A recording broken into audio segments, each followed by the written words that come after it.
Hello everyone, I'm Joachim from Sabaton. And I'm Indy Nidell, and this is part 2 of our Swedish trilogy, The Empire Strikes Back.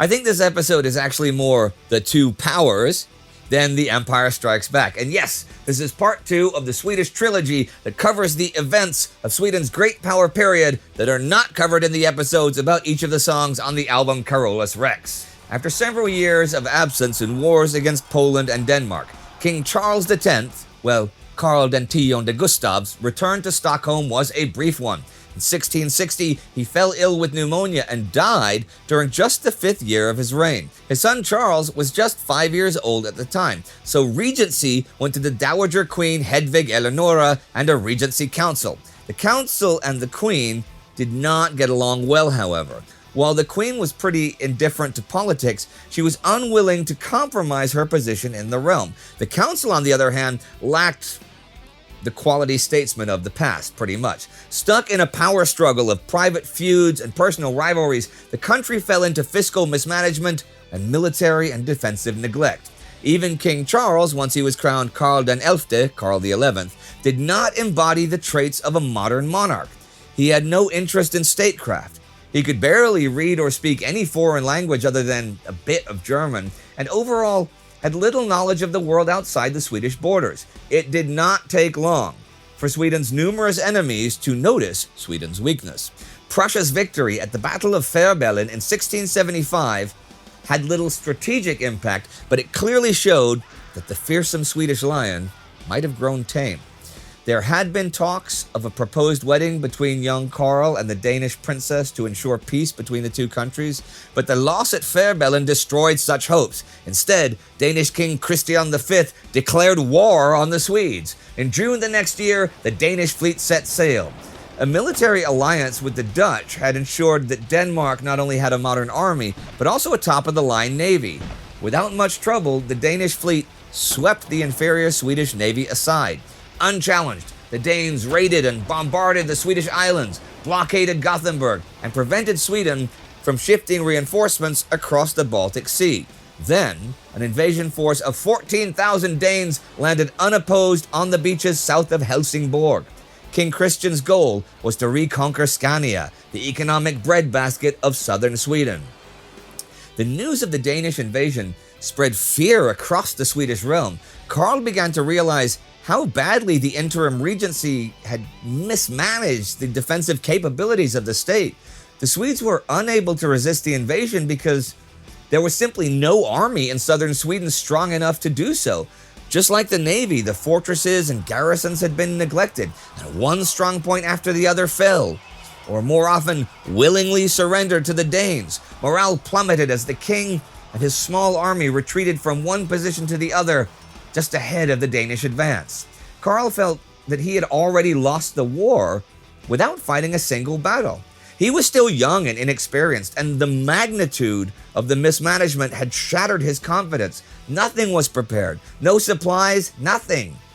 All summer long, the Danish offensive continued. King Christian captured Helsingborg and Landskrona, taking over mighty fortresses with minimal effort. Soon, all of southwestern Scania was occupied by the Danes. King Karl went to Kristianstad, one of his last bastions in Scania, and the key to its eastern part. By the beginning of August, the Danes arrived as well. Once more, King Karl withdrew. Kristianstad, however, resisted fiercely before it was eventually conquered with heavy Danish losses. This gave Karl a bit of confidence, but still, with the loss of Kristianstad, the situation looked grimmer than ever. It was soon late September, and Danish King Christian prepared his troops to go into winter quarters while the Danish navy returned to Copenhagen. The war, he boasted, would be won in the coming spring. But the Danes had been fighting the war in Scania in continental fashion, meaning they aimed at beating their opponents by sieges and maneuvers. So the Swedes thought they had to change strategy.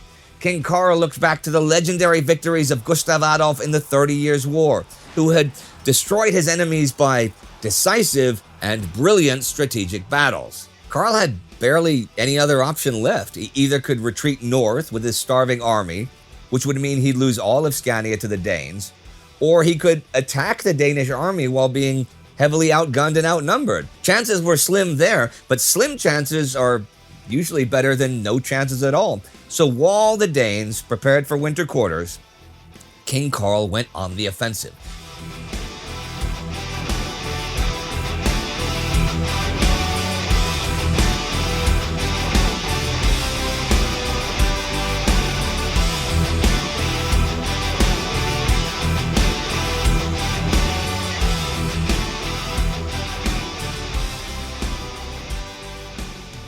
By November, some long-awaited reinforcements had arrived from the north, around 12,000 fighting men and 30 cannons.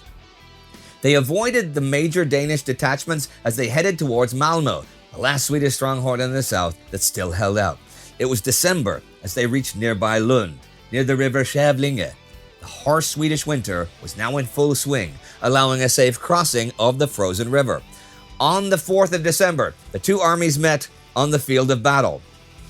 The outnumbered Swedish troops had bound wreaths of straw around their left arms and their felt hats to distinguish themselves from the Danes. Karl knew that his only chance relied on bringing the fight to the enemy, and he had planned new, extremely aggressive tactics. At 8:30 a.m., as the winter sun began to rise, the battle began.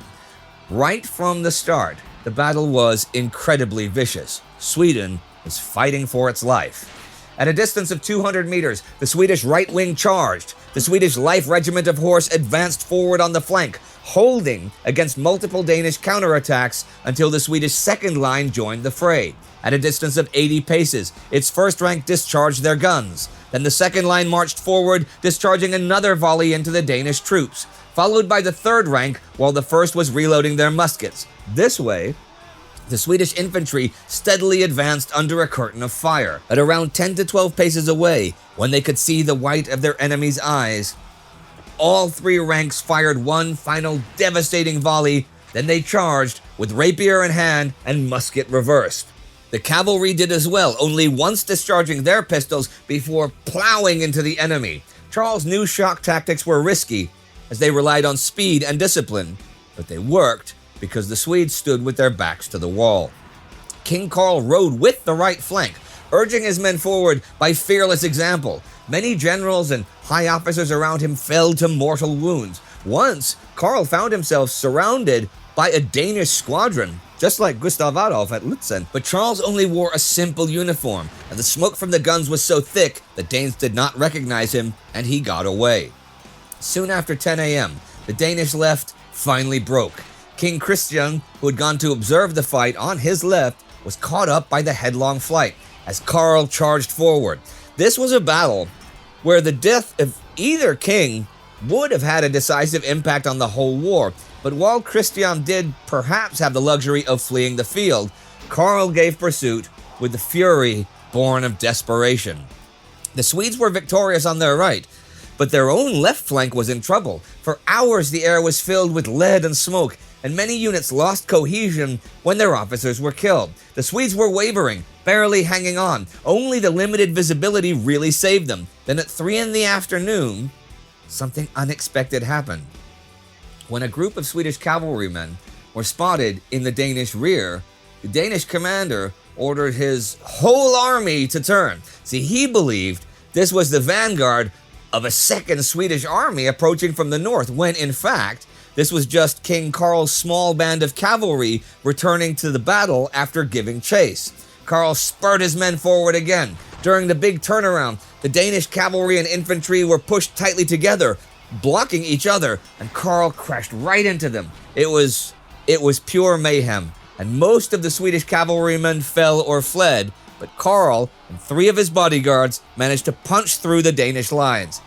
He galloped on, rejoining his army. Reinvigorated by the king's return, the Swedish army found new courage. Both sides were exhausted, but the morale boost and the ensuing confusion on the Danish right decided the battle. The Swedes advanced in a pincer, and the Danish lines began to collapse. At 5 p.m., as darkness fell over the field, the Battle of Lund was over. The Swedes were victorious, but in no condition to give further pursuit. It had been an extremely bloody battle. Half of the men that entered the field now lay dead or wounded on the field. The Danes had suffered 6,000 killed and 3,000 captured. The Swedes up to 3,000 dead. Much of the Danish leadership was lost, and many units were simply wiped out. But the aggressive tactics had cost the Swedes dearly as well. The victory at the Battle of Lund, though, gave Karl the opportunity to take back the initiative in the coming spring.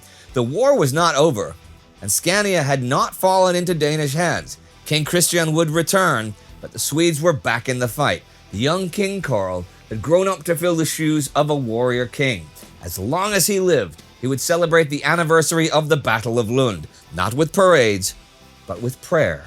But once more, the future of the Swedish Empire lay on the fields of battle.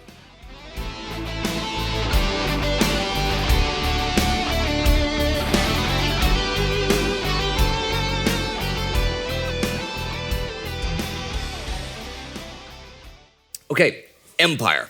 We use that word, and okay, it was a Swedish empire. It wasn't just its local region, so technically it was an empire. But what does that mean? Was it a great empire? I wouldn't say so, really. I mean, did it have a great population? No. No. It did take over a bunch of land. Yeah. And they killed a lot of people. Yeah, great murders. They came up with ways to kill people more efficiently and faster than other countries, and that's why they could do that with a smaller population. And I mean, I think it's in Swedish history books, it is talked about as Stormaktstiden, well, the great empire. But really, I mean, you're not talking, Mongolian empires. That was the biggest empire in history. Yeah, that's what, or I mean, you talk Roman Empire, you talk all of these empires, all of them, the most insignificant and smallest of them all must be the Swedish. Well, not to the Swedes. No. I mean, I'm not pissing on Swedish history or that, but I think we it is. We wouldn't be doing this if you were. If we're talking about, comparatively, the Swedish Empire is, I think it's really interesting history, part of history, but it wasn't really that big, if we're talking size. No. And, important for, upcoming historical events, not that much, really. It's interesting because there are small empires. Yep. You have empires far smaller than the Swedish Empire. We should do like a whole series about small empires, right? We could do like Abyssinia as one that was, in Haile Selassie in Ethiopia. There's this he was emperor. He wasn't king. Technically, all you need to do is say, I'm emperor. And then kingdom. By the way, let's start the Sabaton Empire. I'm the emperor. Oh, you have to start with your Sabaton fiefdom, right? Okay. You have this land. This is your ancestral lands and stuff where your people have lived on since before memory, which is like 80 years, right? Mm-hmm. Right? Because you guys don't write, because it's a long time ago. So you have your Sabaton fiefdom, then you unite the local fiefdoms, so much as Genghis Khan did, uniting the Mongolian tribes by playing them off against each other. And then he took over. He was really only king then. What we would consider a king, once he had united the Mongolian tribes. Yep. But it's still a Mongolian region. It was when he expanded into China and took over that whole area of northern China, and this is scary. This is like Hitler level scary stuff that you don't think about, because Genghis Khan's so long ago that you don't think about it. But he killed 10, 15 million people maybe in that area because he needed the land for his sheep. They needed the land for the Mongolian sheep to graze. They depopulated that whole part of northern China. It might not have been 10, 15 million people. I wasn't there. But it was a lot of people.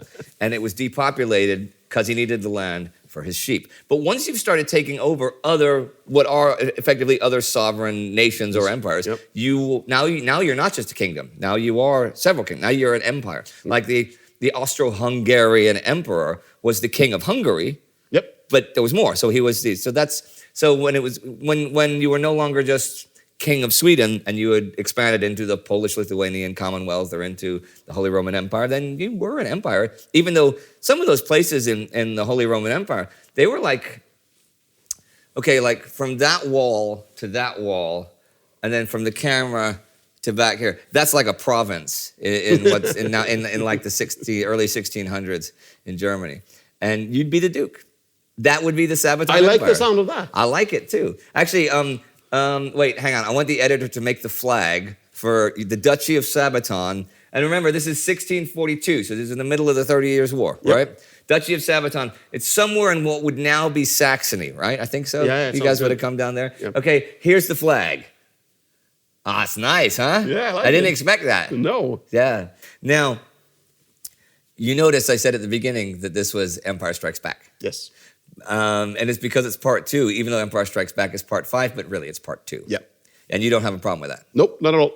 Because I don't think I can call part 3 Return of the Jedi. No, that wouldn't be correct. But I'll bet you have a great idea for it. So do. when we start part 2, don't tell me. Don't tell you. I like to be pleasantly surprised. Oh, you're going to make a cliffhanger for our Yeah, we're viewers. going to make a cliffhanger. Ooh. Okay, so everybody, tune in to part 3 of the Swedish history trilogy, the Swedish trilogy, when Joachim solves the cliffhanger of what are we going to follow up A New Hope and Empire Strikes Back with. All right? Yep, I'm excited. so am I. Okay, cool. All right, see you next time. Take care. Hello, everyone. I'm Joachim Brodén. I was not expecting That's funny. I was not expecting that, and that's his name. No, I don't know what. You're Joachim from Sabaton. Yes, I am. Okay. Do it. Okay, I was going to try to deadpan I'm Indy Nidell, and this is Sabaton history. I can't do it.